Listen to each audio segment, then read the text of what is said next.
બધાને મારા જય શ્રી કૃષ્ણ. આજે એક વાત કહું, મારા દૂધવાળા મુન્નાભાઈની.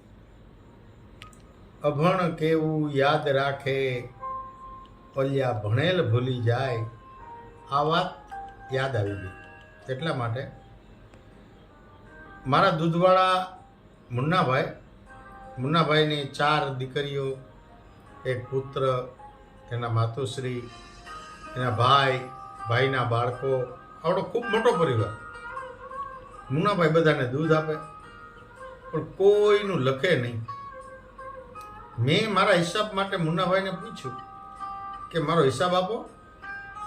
તો મને કે તમને ખબર જ હશે ને, હું તો કાંઈ નથી લખતો. મને તો નવાઈ લાગી, આ સમયમાં આવો વિશ્વાસ.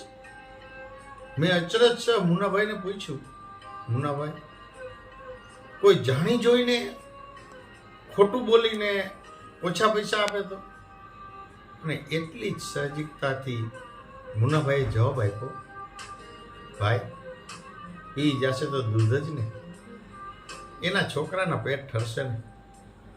અને વાલા, નસીબમાં હશે ને તો ક્યાંય નહીં જાય, અને નસીબમાં નહીં હોય ને તો આવ્યું હશે ને તોય પાછું જતું રહેશે. હું તો વિચારતો થઈ ગયો, કેવડો મોટો વિશ્વાસ, કેટલી સંતોષી જિંદગી. ખરેખર ક્યારેક કોઈક નાનો માણસ પણ, એક અભણ માણસ પણ ભણેલાને ઘણું શીખવાડી જાય છે. અને એવા શબ્દો હોય છે કે આપણે વિચારતા થઈ જઈએ કે આમાં ભણેલ કોણ છે અને અભણ કોણ છે ને સમજવા જેવી વાત. લાઈક કરવાનું મન થઈ જાય એવી વાત છે ને. વાત નિત પ્રકાશની.